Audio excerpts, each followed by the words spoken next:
Today marks the start of our off-season player ranking series that we did last year. You guys loved it, so we're doing it yet again.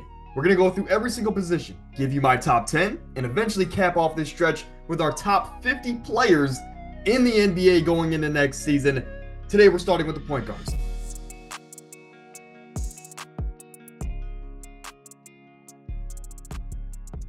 Let's start off here with some basic criteria, and I had the same criteria last year. It's basically, in short, what have you done for me lately? In the last year and a half or so, what kind of moments have you had? What kind of team success, right? But I take into account everything. Your situation, if you're a great player on a bad team, that does play a part into it, whether if it's their choice or not.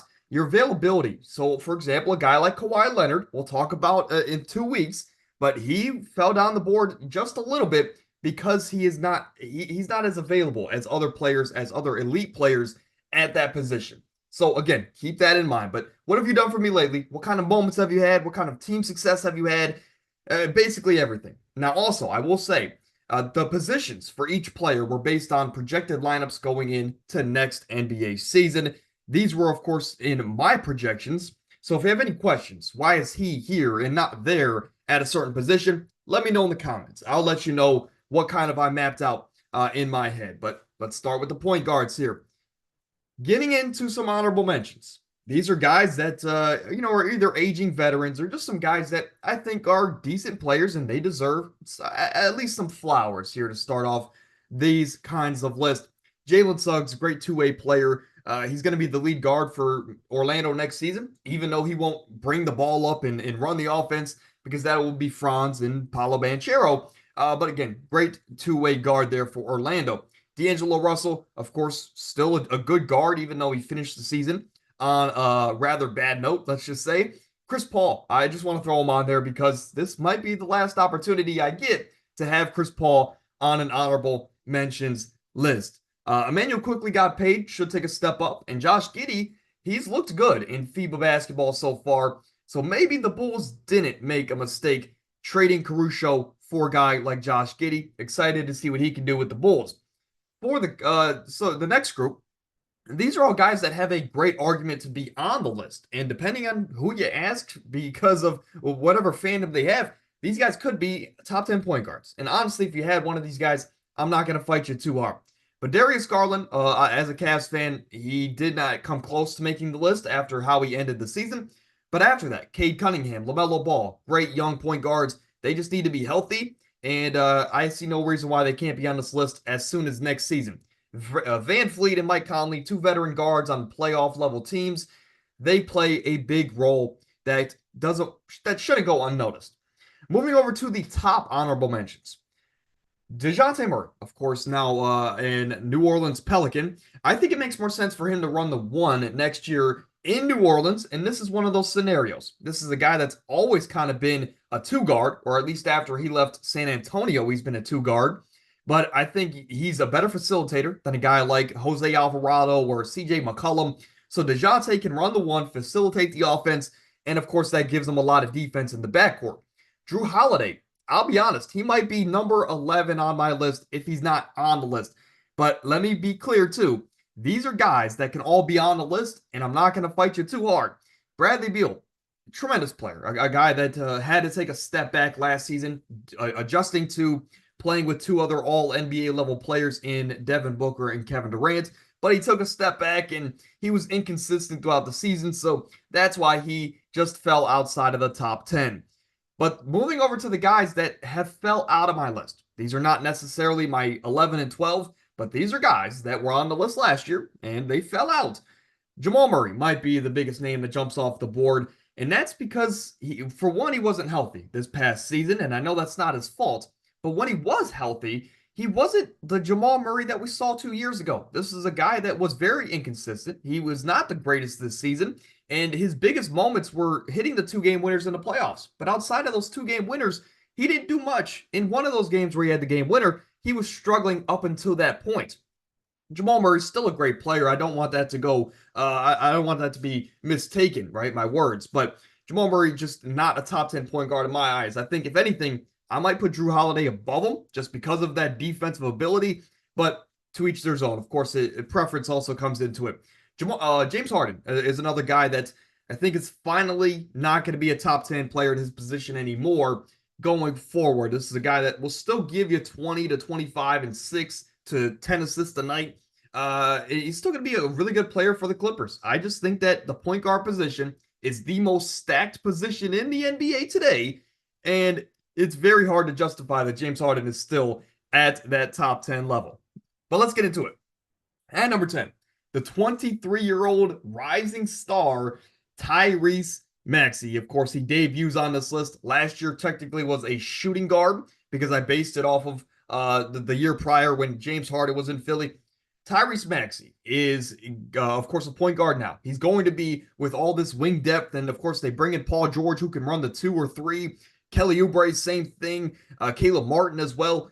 Tyrese Maxey is going to be the lead guard next season. And this is a guy that really broke out this season. 26 points a game, 3.5 rebounds, 6.5 assists. Good efficiency considering his volume there next to Joel Embiid. But this is a guy that in the playoffs really took that next step. And he was a guy that if Embiid didn't have it going, or of course Embiid was dealing with injuries, Tyrese Maxey was the guy to keep this team afloat in that first round series. And of course, he had that one magical performance there late in that series against the Knicks. But Tyrese Maxey, he's on the up. And that's, I'm very confident in saying that. And if anything, you can argue he could be higher on this list, but I'll play it safe for now. He'll debut at 23 years old at number 10.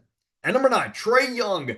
You might be saying, Owen, how in the world is this guy that can give you 30 points and 11 assists a night at number 9 on the list?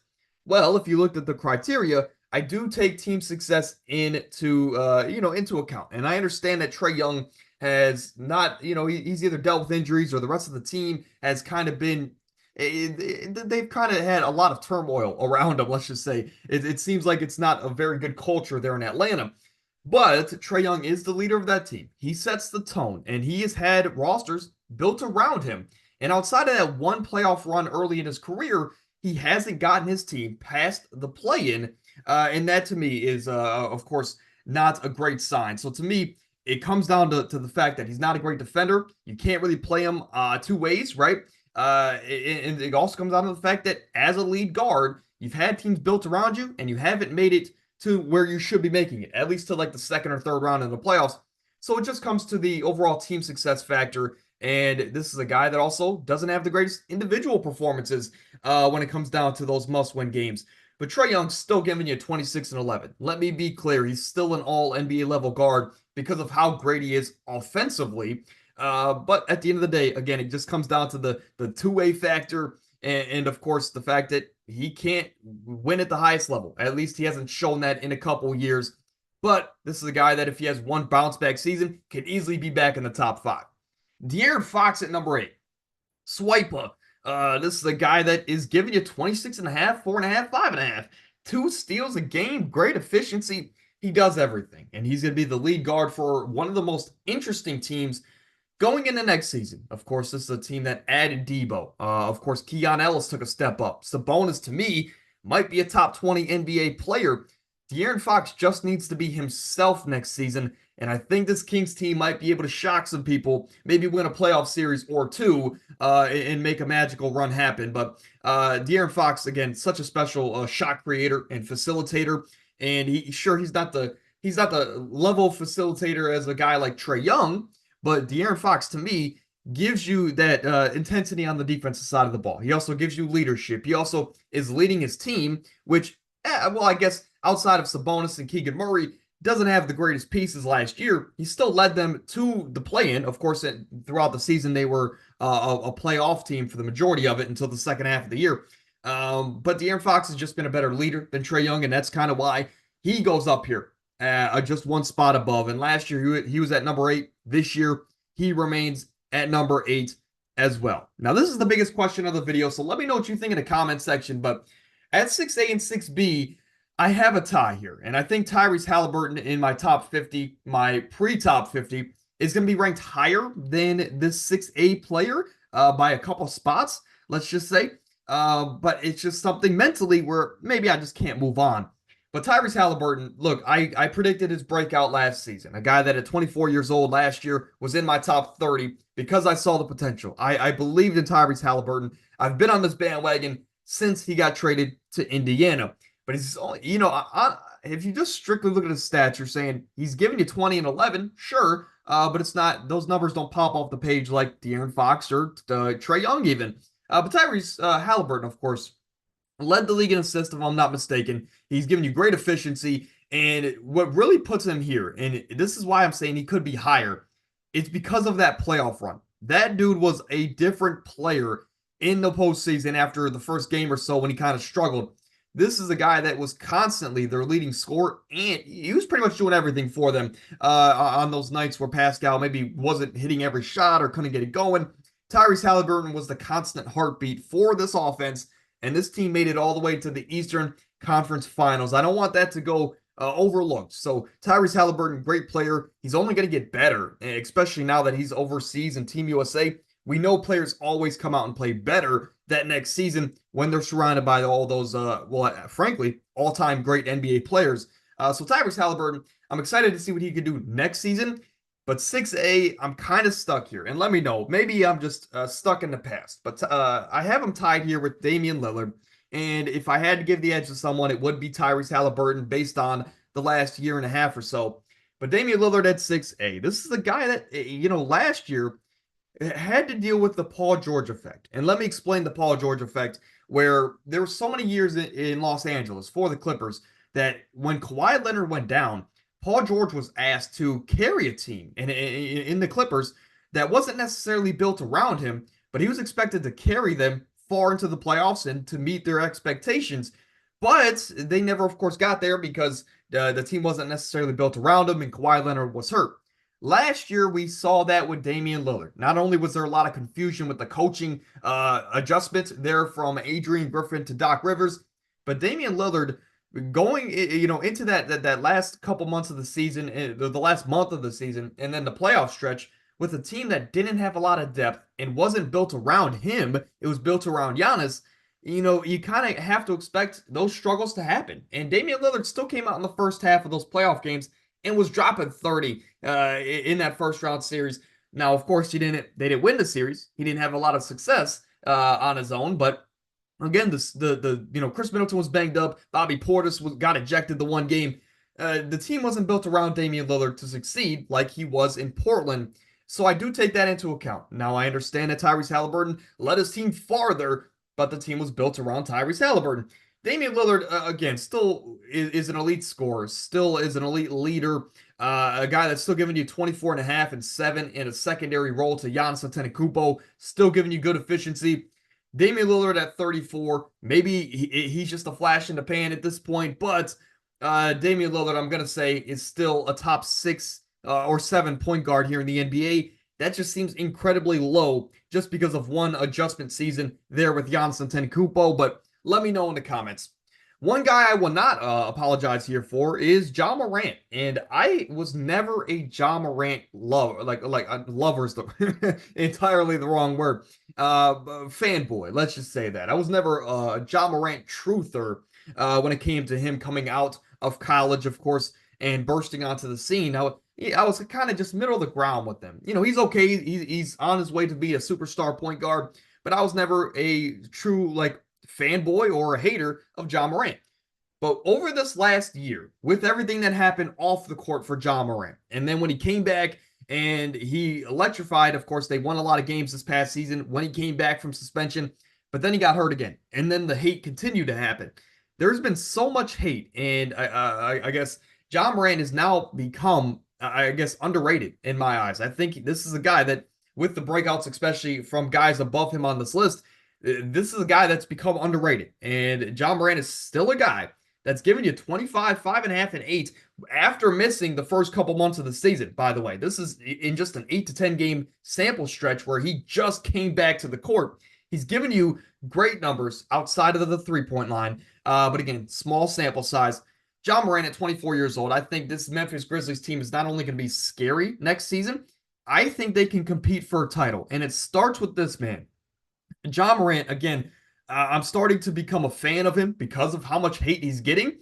But this is a guy that is a great leader when he is healthy and he's playing. This team won 60 plus games or close to it the last 2 years he was healthy, and he led them to pretty high seeds in the Western Conference. Ja Morant is an elite point guard. Let's not be forsaken. And this is a guy that, to me, is a top 15 level player in the NBA today. I think he's a great leader. Of course, he's on his way to be a superstar point guard. And next year, I think this team could be title contenders. So Ja Morant is the leader of that all. And just because he was kind of dumb off the court and made some idiot decisions, I'm not going to hold that back as far as the basketball player.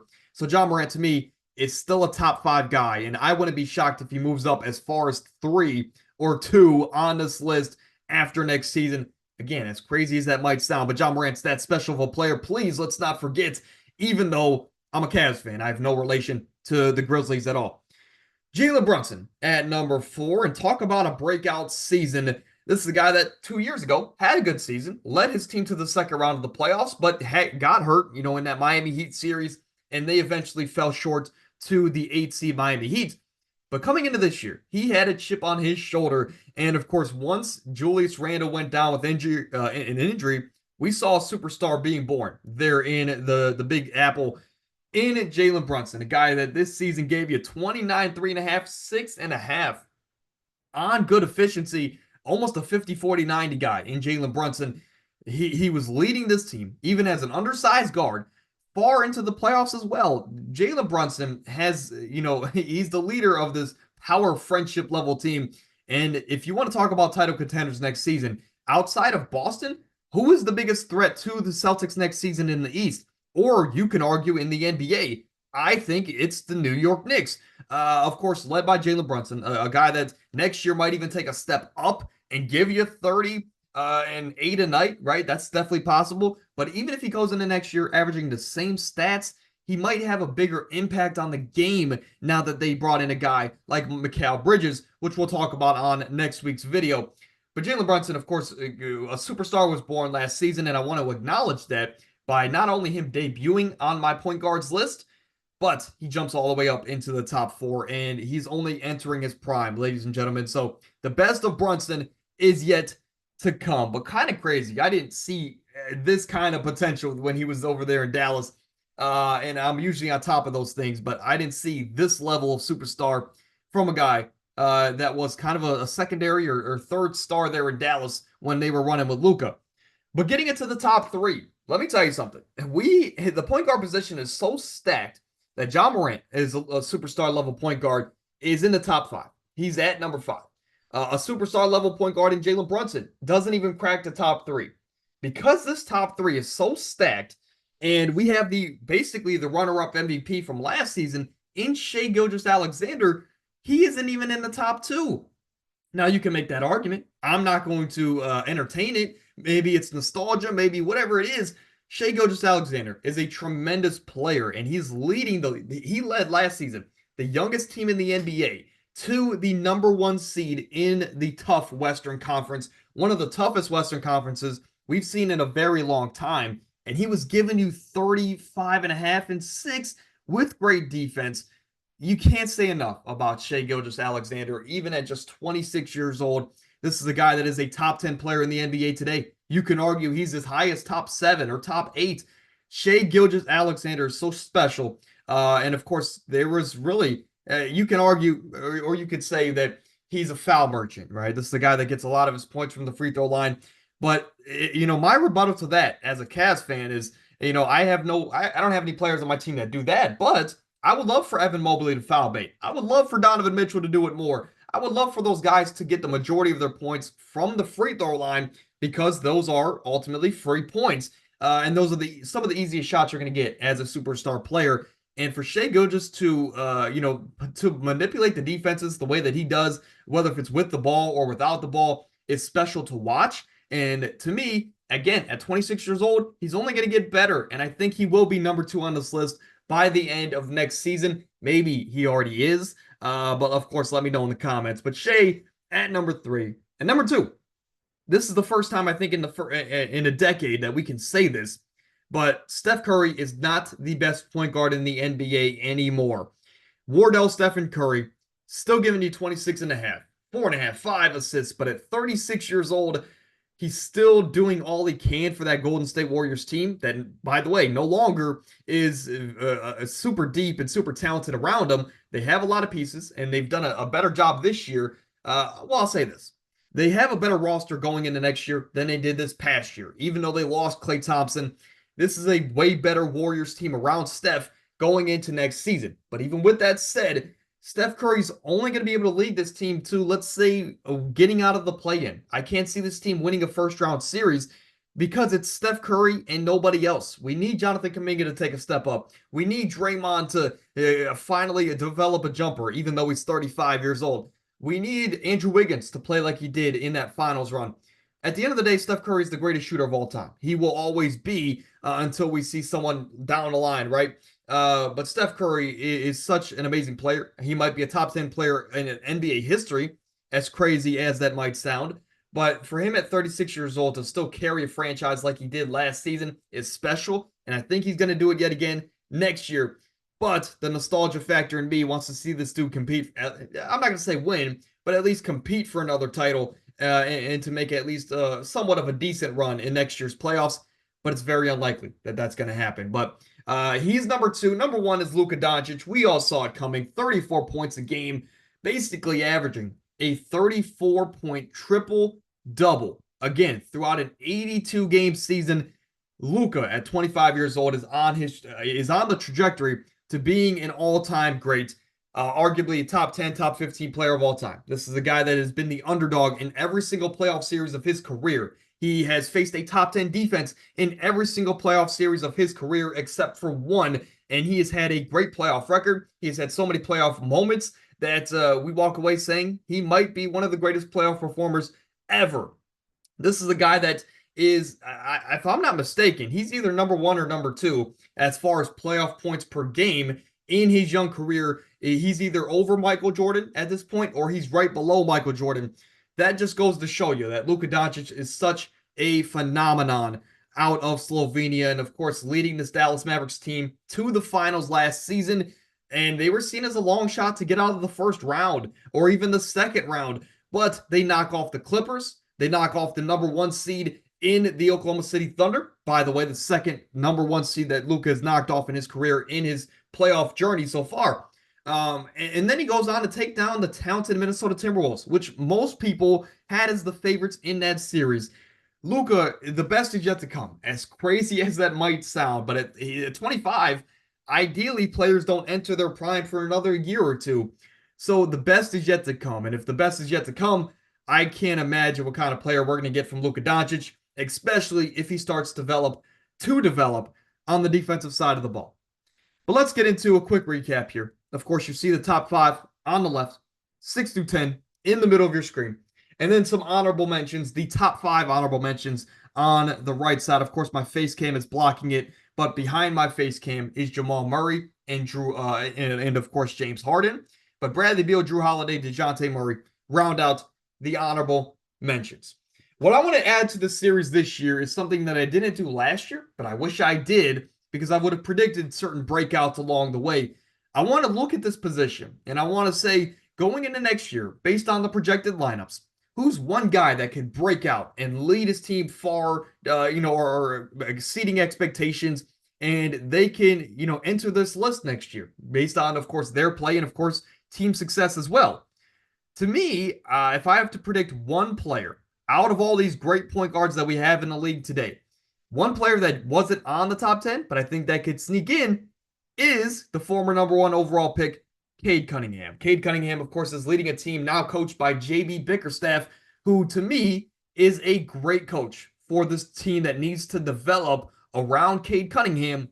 And as long as Cade can stay healthy, I love the potential of this Pistons team as early as next season. I think with the return of Jaden Ivey, with, of course, Ausar Thompson in the mix, Jalen Duren is a double-double machine. You have Cade Cunningham leading the charge.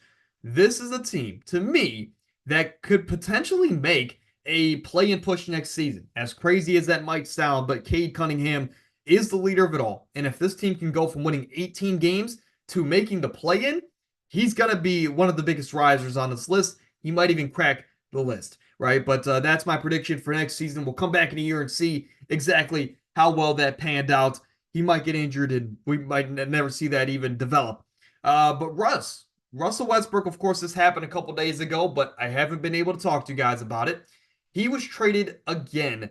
This is a guy that is now a Denver Nuggets, giving the Denver Nuggets, I like to say at this point, a second Aaron Gordon, a guard version of Aaron Gordon.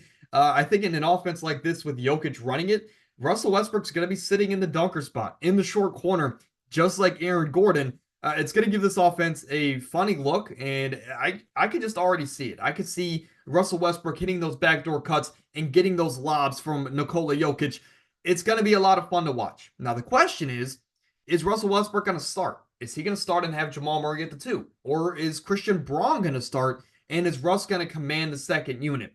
I like that idea better. I think if he commands the second unit, he can, play with whoever's hot coming out of that starting lineup, whether if it's Russ and MPJ or Russ and Jamal Murray or, of course, Nikola Jokic. I think he's a great veteran to add to this team that wants to chase another championship. And this is a Jokic that is going to come back to next season pissed off. He's going to want to get back to the top of the mountain. And in order for that to happen, you need to add some depth to this team. So not only do I like this move for Denver, I like this move for Russell Westbrook. He can play a viable role on a contending team. And if he can finish out his career playing a great six-man role for a title contender or a title winner, I think it's going to cement his legacy as maybe a top 5 guard of all time, or at least a top 5 point guard of all time. But this is a guy that's also played with a lot of tremendous players. Russell Westbrook, there's a lot of disrespect and hate that goes towards him. But at the end of the day, this is a guy that has played with Kevin Durant, James Harden 3 times, LeBron James, Kawhi Leonard, Paul George, Carmelo Anthony twice. Now Nikola Jokic is added to that list. It's not to say that he's had all these guys and he can't get the job done.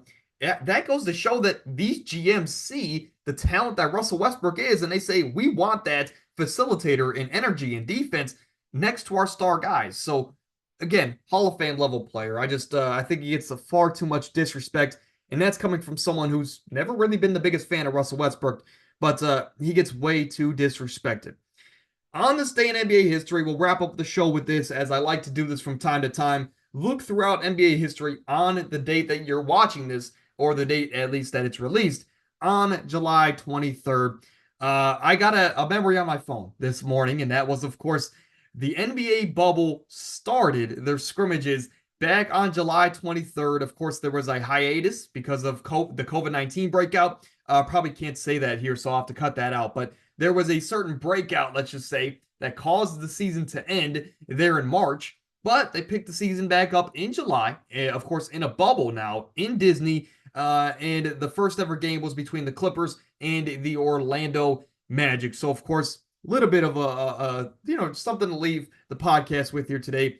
Just remember, at the dark times of the bubble where the NBA finally returned to scrimmage games on July 23rd. But NBA history, of course, is always great to look back on. That's going to do it. Episode 193. If you enjoyed, support us down below. We're on the road to 20K, and we can't get there without you. Next Thursday, of course, this upcoming Thursday, we're going to have some NFL Jeopardy. Should be tons of fun. Of course, we have our fantasy football content twice a week. Also, really for the next month, we're going to be doing shooting guards next Tuesday. Small forwards the following Tuesday, and so on and so forth. We'll go through power forward centers, and then we'll cap it off at the end of August with our top 50 players in the NBA today. Should be tons of fun, and of course, that's going to piss a lot of people off. But at the end of the day, episode 193, I'll see you guys on Thursday. Until then, stay happy, stay healthy, get out of here.